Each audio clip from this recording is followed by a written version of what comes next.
Hi friends, எல்லாருக்கும் வணக்கம். பார்த்தீங்கன்னா காலைல கிச்சன்ஸில் டிஃபன் செஞ்சுட்டு அதுக்கப்புறம் ஒரு வாட்டி க்ளீன் பண்ணணும். க்ளீன் பண்ணவே இல்லை. நான் மதியம் லஞ்சு ஸ்டார்ட் பண்ணிட்டேன். ஏன்னா டைம் ஆகிடுச்சு. கோதுமையை தான் கழுவி தண்ணி வடிக்கிட்டு வச்சுருந்தேன். ரொம்ப நாளாச்சு ரேஷன் கோதுமையை கழுவி காய போடணும்னு நினச்சிட்ருந்தேன். சரி, இதுக்குன்னு நம்ம தனியாக ஒரு டைம் ஒதுக்கணும்னா அந்த வேலையை செய்யவே முடியாது. சமையல் செய்யும்போது செய்யலாம்னு சொல்லிவிட்டு கோதுமையை நல்லா 2-3 வாட்டி கழுவி வெயிலில் காய போட்டுட்டேன். ரேஷன் கோதுமை தான் நல்லாயிருக்கும். ரேஷன் கோதுமையை நல்லா ஊற வச்சு 2-3 தடவை அரித்து கழுவி காய போட்டு நீங்கள் யூஸ் பண்ணி பாருங்கள், நல்லாயிருக்கும். அப்படி ரேஷன் கோதுமை பிடிக்காதுன்றவங்க கடை கோதுமையும் ரேஷன் கோதுமையும் மிக்ஸ் பண்ணி நீங்கள் சப்பாத்தி போட்டிங்கன்னா நல்லாயிருக்கும். பூரிக்கு ரொம்பவே நல்லாயிருக்கும். ஸோ எப்படி வேணாலும் செய்யலாம். நான் அதுக்கப்புறம் நான் ரெசிபி உங்களுக்கு வீடியோவில் அப்லோட் பண்ணுறேன். ஆக்சுவலாக நான் இப்போ கடையில் தான் இருக்கேன். நாங்கள் வந்து முழுக்காலத்துக்கு ஹார்ட்வேர்ஸ்ன்னு சொல்லிட்டு ஷாப் வச்சுருக்கோம். எங்கள் ஹஸ்பண்ட் கடையில் இல்லாதப்போ நான் கடையில் தான் உட்காந்துருப்பேன். இன்றைக்கி மதியம் நான் கடைக்கு வந்தேன்னா நைட் வரைக்குமே கடையில் தான் உட்காந்துருக்கேன். அவங்க ஒரு வேலையாக வெளில போயிட்டாங்க. வேறு வழியே இல்லை, உட்காந்தாச்சு. கடையில் கஸ்டமர் யாருமே வரல. ஸோ மதியத்துலேருந்து கடையில் வியாபாரம்னு ஒன்றும் இல்லை.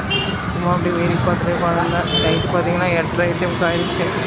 அப்படி வெளில வந்து நின்று வேடிக்கை பார்க்குறது, கொஞ்சம் நேரம் மொபைல் பார்க்குறது, இப்படியே போயிட்டு இருந்தது. எனக்காக ஒரு நாள் தான் இந்த மாதிரி கடையில் ரொம்ப நேரம் உட்கார வைப்பாங்க.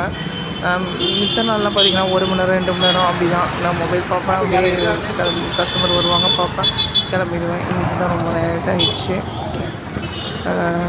அப்படியே பக்கத்தில் ஒரு நைட்டு கடை. ஸோ அப்படியே இந்த கடையை சுற்றி காட்டலாம் அப்படின்னு சொல்லிட்டு என் கடை கைத்தாப்பில் இருக்கிற ஷாப்பெல்லாம் உங்களுக்கு சுற்றி காமிச்சிட்ருக்கேன். இது பார்த்திங்கன்னா மளிகை கடை. அந்தந்த பக்கத்துலேயும் மளிகை கடை தான். இங்கே ஒரு பானை கடை இருக்குது. இங்கே எல்லாமே இருக்கும். மண்பானை, அடுப்பு எல்லாமே இருக்கும். அப்புறமா நான் இந்த கடையை காட்டுறேன். இப்போ 9 மணியாக இப்படி கடுப்பாக இருக்குது. கடையில் பார்த்திங்கன்னா ரொம்ப நேரம் உட்காந்துருந்தது கடையாக தான் இருக்கும். இன்றைக்கி பார்த்து மொபைலில் சார்ஜ் வேறு இல்லையா, சரின்ட்டு கடையில் ஒரு கஸ்டமருக்கு தண்ணி வச்சுருக்கேன். எப்போதுமே தண்ணி எடுத்து வந்து பானையில் நொப்பி வச்சுருவோம். அப்புறம் வேறு என்ன, இந்த கடையில் நான் மட்டும் தனியாக அப்படியே விட்டுன்னு உட்காந்துருக்க வேண்டியது தான். சம்டைம்ஸ் வியாபாரம் இருக்கும், சம்டைம்ஸ் வியாபாரமே இருக்காதுங்க.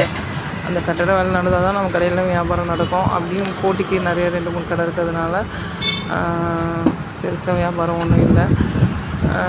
எல்லா தொழிலுமே அப்படி தான். எல்லா தொழிலுமே ஏற்றத்தாழ்வுகள் இருக்க தான் செய்யும்.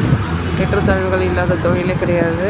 எப்பேற்பட்ட கடையாக இருந்தால் கூட, பெரிய துணி கடையாக இருந்தால் கூட வியாபார ஏற்ற இறக்கங்கள் இருக்க தானே செய்யும். அதுதானே வாழ்க்கை. இதுதான் என்னோடய லைஃப் ஸ்டைல். உங்களுக்கு இந்த வீடியோ பிடிச்சிருந்தா லைக் பண்ணுங்கள், ஷேர் பண்ணுங்கள், கமெண்ட்ஸ் பண்ணுங்கள்.